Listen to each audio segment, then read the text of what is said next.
ketika ingin mencetak dengan menggunakan printer stroke, tapi malah keluar kode-kode nggak jelas kayak gini? Nggak usah khawatir guys, kita di sini mau ngasih tutorial buat mengatasinya.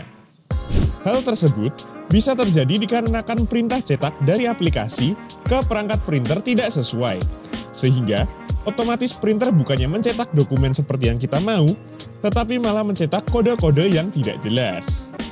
Untuk hasil cetak yang tidak jelas ini, biasanya hanya berisi kode-kode biner yang berupa angka-angka seperti di video ini, dan juga tulisan-tulisan yang tidak jelas seperti ini. Dan angka-angka ini akan terus tercetak sampai kertas habis apabila kita tidak segera mematikan printernya. Di sini buat cara mengatasinya, kita akan contohin pakai printer stroke dari EPOS, dan buat aplikasinya, kita contohin pakai aplikasi printer label. Yuk kita langsung masuk aja ke caranya. Langkah yang pertama, kalian koneksikan dulu Bluetooth printernya dengan HP kalian. Kalau sudah, kalian bisa buka aplikasi printer labelnya.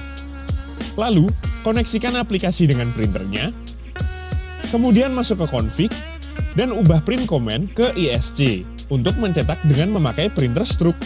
Kalau sudah, kita contohin dengan mencetak resi saja. Klik PDF print, dan pilih file resi kalian. Ubah ukuran cetaknya menyesuaikan ukuran printer, lalu klik print, dan klik OK saja. Bisa disimak, buat printernya sudah bisa dipakai untuk mencetak dengan jelas, dan tidak mengeluarkan hasil cetak yang berupa kode-kode tidak jelas seperti sebelumnya. Berikut adalah sedikit penjelasan mengenai perintah cetak ISC dan TSPL. Untuk ISC adalah bahasa perintah cetak yang dikembangkan oleh produsen printer asing. Bahasa ini digunakan untuk mengontrol berbagai fungsi printer.matrix dan beberapa printer inkjet.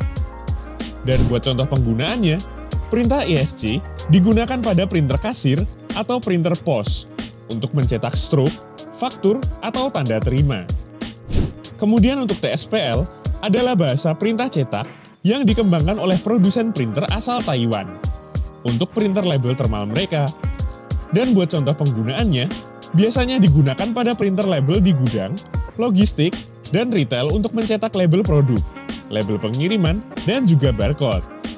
Jadi buat kesimpulan sederhananya, mode ISC hanya cocok dipakai untuk mencetak dengan memakai printer stroke.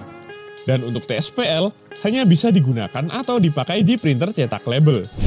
Jadi pastikan untuk tidak terbalik dalam men-setting print command di aplikasi kalian. Tutorial ini cocok banget buat para pengguna printer yang berjenis printer cetak stroke maupun printer cetak label. Jadi, kalian nggak perlu khawatir akan hal ini. Yang perlu kalian perhatikan, cukup pada settingan print command yang terdapat di aplikasi cetak kalian. Dengan menggunakan settingan yang tepat, hasil cetak akan menjadi lebih berkualitas dan juga jelas. Oke, sekian tutorial singkat kali ini. Semoga bisa menjawab pertanyaan kalian, dan sampai ketemu lagi di konten tutorial yang selanjutnya.